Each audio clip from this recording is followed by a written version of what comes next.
2024년 7월 7일 렉셔너리 두 번째 해 오순절 이후 7번째 주일.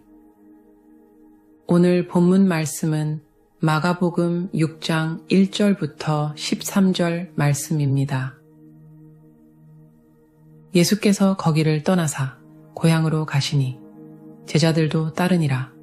안식일이 되어 회당에서 가르치시니 많은 사람이 듣고 놀라 이르되 이 사람이 어디서 이런 것을 얻었느냐. 이 사람이 받은 지혜와 그 손으로 이루어지는 이런 권능이 어찌 됨이냐. 이 사람이 마리아의 아들 목수가 아니냐. 야고보와 요셉과 유다와 시몬의 형제가 아니냐. 그 누이들이 우리와 함께 여기 있지 아니하냐 하고 예수를 배척한지라. 예수께서 그들에게 이르시되 선지자가 자기 고향과 자기 친척과 자기 집 외에서는 존경을 받지 못함이 없느니라 하시며 거기서는 아무 권능도 행하실 수 없어 다만 소수의 병자에게 안수하여 고치실 뿐이었고 그들이 믿지 않음을 이상히 여기셨더라. 이에 모든 촌에 두루 다니시며 가르치시더라. 12 제자를 부르사 둘씩 보내시며 더러운 귀신을 제어하는 권능을 주시고 명하시되 여행을 위하여 지팡이 외에는 양식이나 배낭이나 전대의 돈이나 아무것도 가지지 말며 신만 신고 두벌 옷도 입지 말라 하시고 또 이르시되 어디서든지 누구의 집에 들어가거든 그곳을 떠나기까지 거기 유하라. 어느 곳에서든지 너희를 영접하지 아니하고 너희 말을 듣지도 아니하거든. 거기서 나갈 때에 발 아래 먼지를 떨어버려 그들에게 증거를 삼으라 하시니 제자들이 나가서 회개하라. 전파하고 많은 귀신을 쫓아내며 많은 병자에게 기름을 발라 고치더라.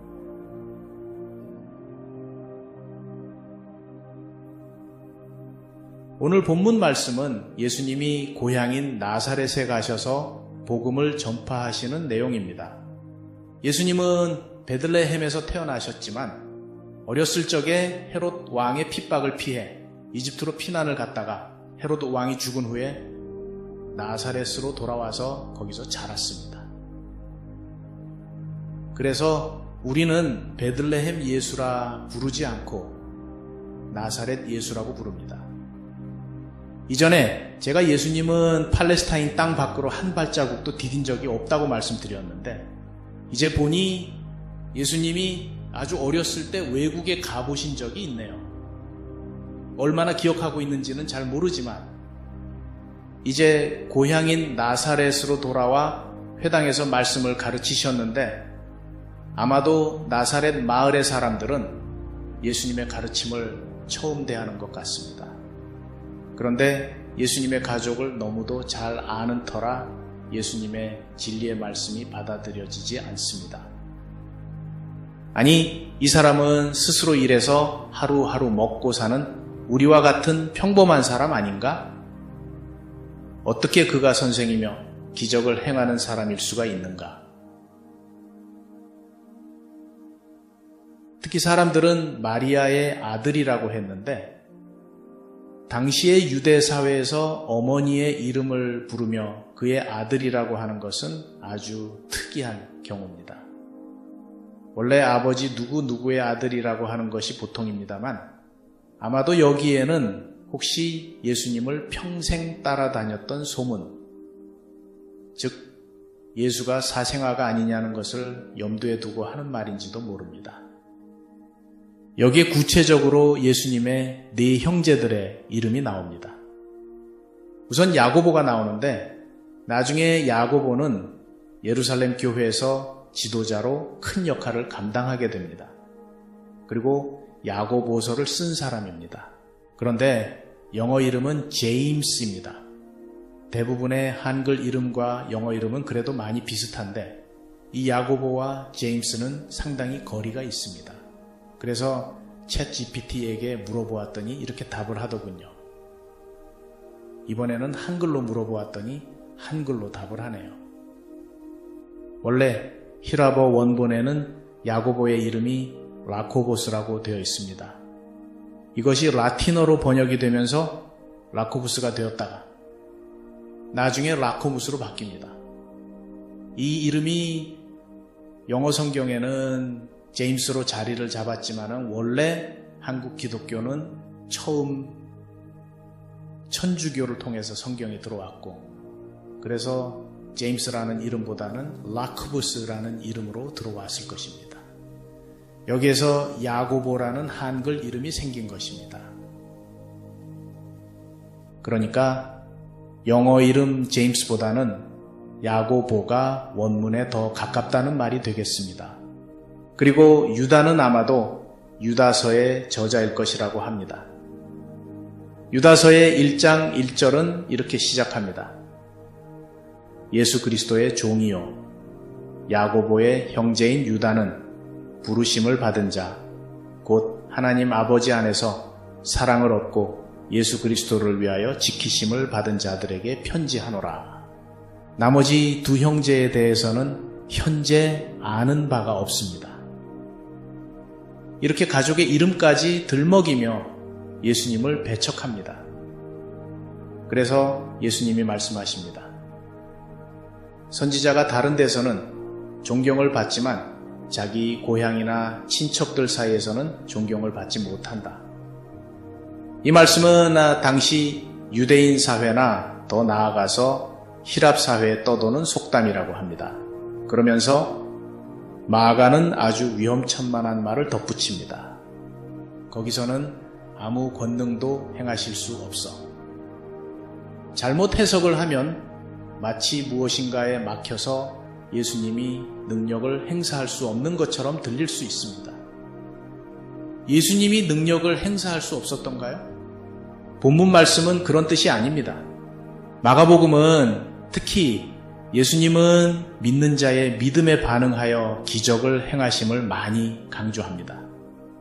예를 들면은 지난주에 다루었던 12년간 혈루증을 앓던 여인이 있습니다.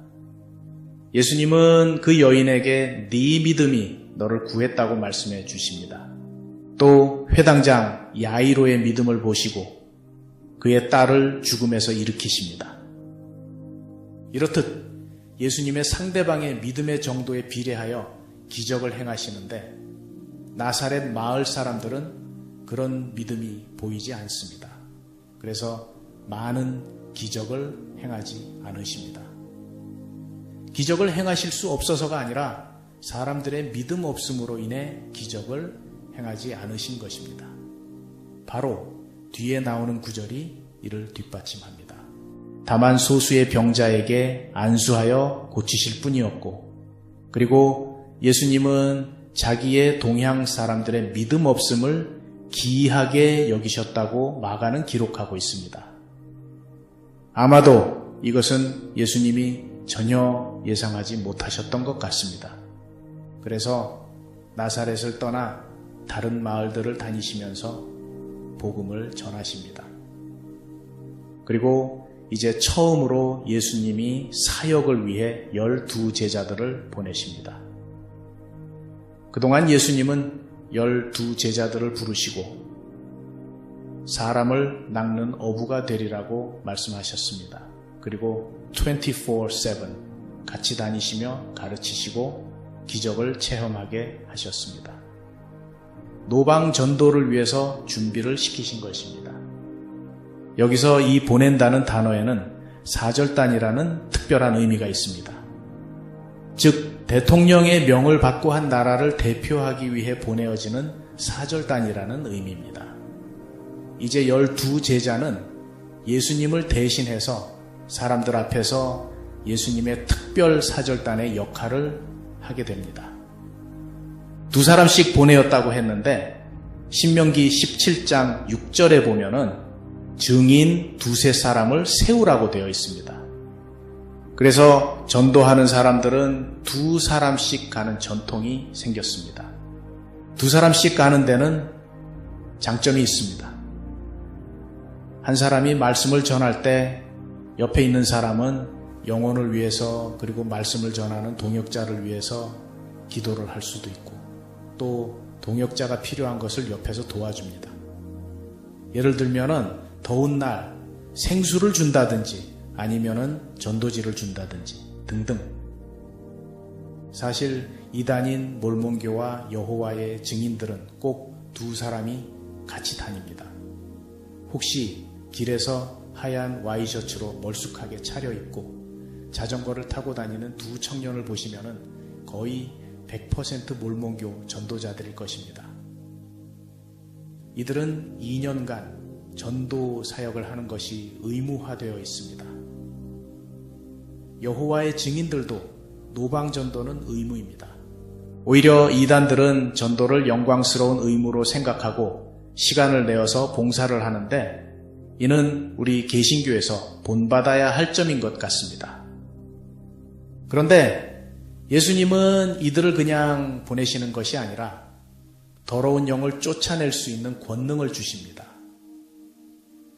이런 권능은 우리 시대에도 일어납니다. 특히 악령들이 많은 아프리카나 아이티, 도미니카 등에서 이런 기이한 현상이 가끔 일어나는 것을 현지 선교사님들을 통해서 듣습니다.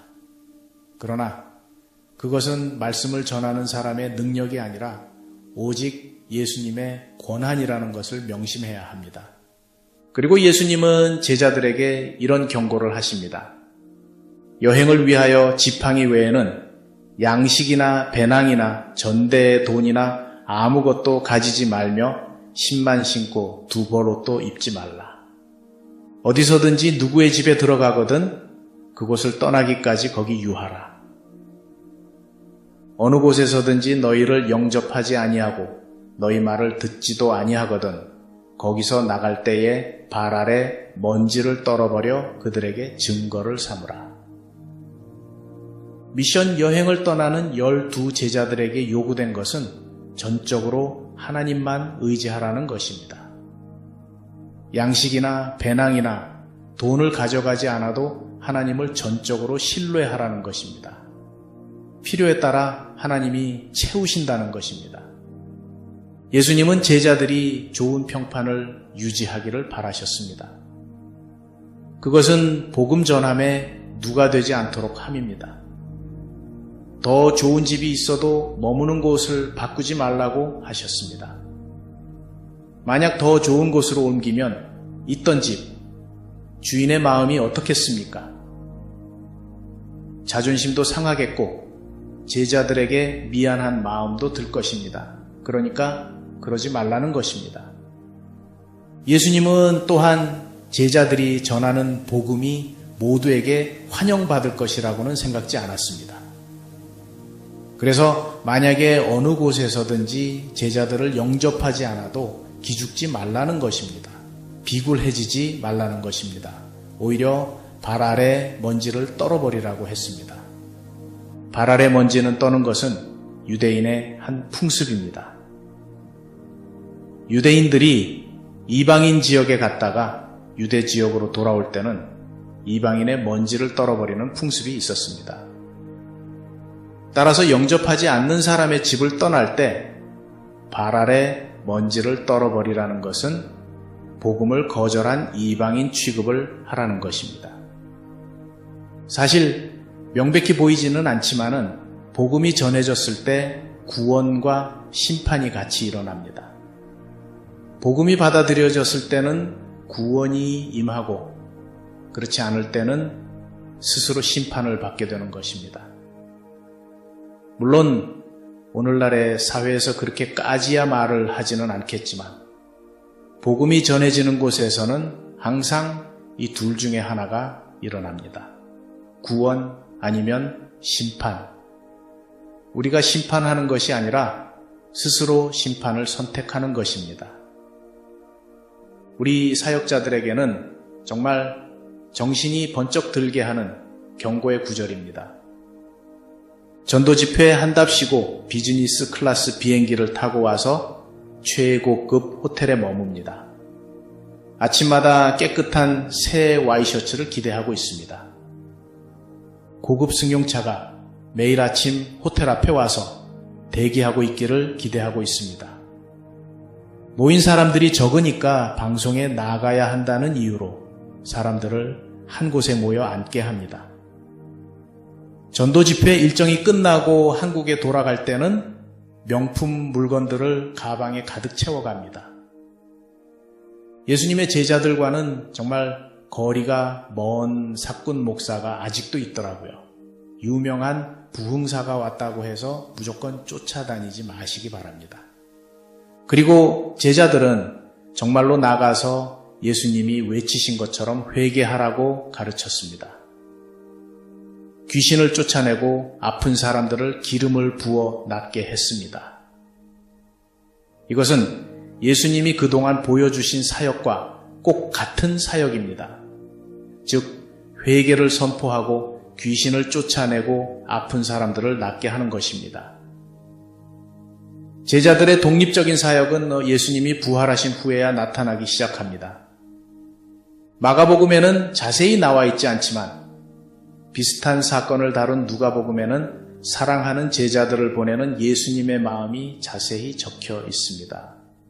갈지어다 내가 너희를 보냄이 어린 양을 이리 가운데로 보냄과 같도다. 처음으로 제자들을 보내면서 많은 걱정을 하신 것 같습니다. 이 아이들이 잘 할까? 사탄의 대적을 잘 이길 수 있을까? 혹시 다치거나 잘못되면 어쩌나? 그런데 나갔던 제자들이 돌아와서 흥분된 소리로 이렇게 말을 합니다. 주여, 귀신들도 주의 이름 앞에 우리에게 항복하더이다. 처음으로 제자들을 미션 필드로 보내었는데 예수님이 가르치신 대로 너무들 잘 해주어서 예수님이 너무 기쁜 나머지 제자들에게 나머지 이야기를 듣기도 전에 이렇게 말씀을 하십니다. 사탄이 하늘로부터 번개같이 떨어지는 것을 내가 보았노라. 내가 너희에게 뱀과 전갈을 밟으며 원수의 모든 능력을 제어할 권능을 주었으니 너희를 해칠 자가 결코 없으리라. 오늘날 이런 기적이 있을 수 있습니까? 저는 그럴 수 있다고 믿습니다. 중요한 것은 우리의 담대한 믿음입니다. 기적이라는 것이 꼭 귀신을 쫓아내고 아픈 자를 낫게 하는 것만이 아닙니다.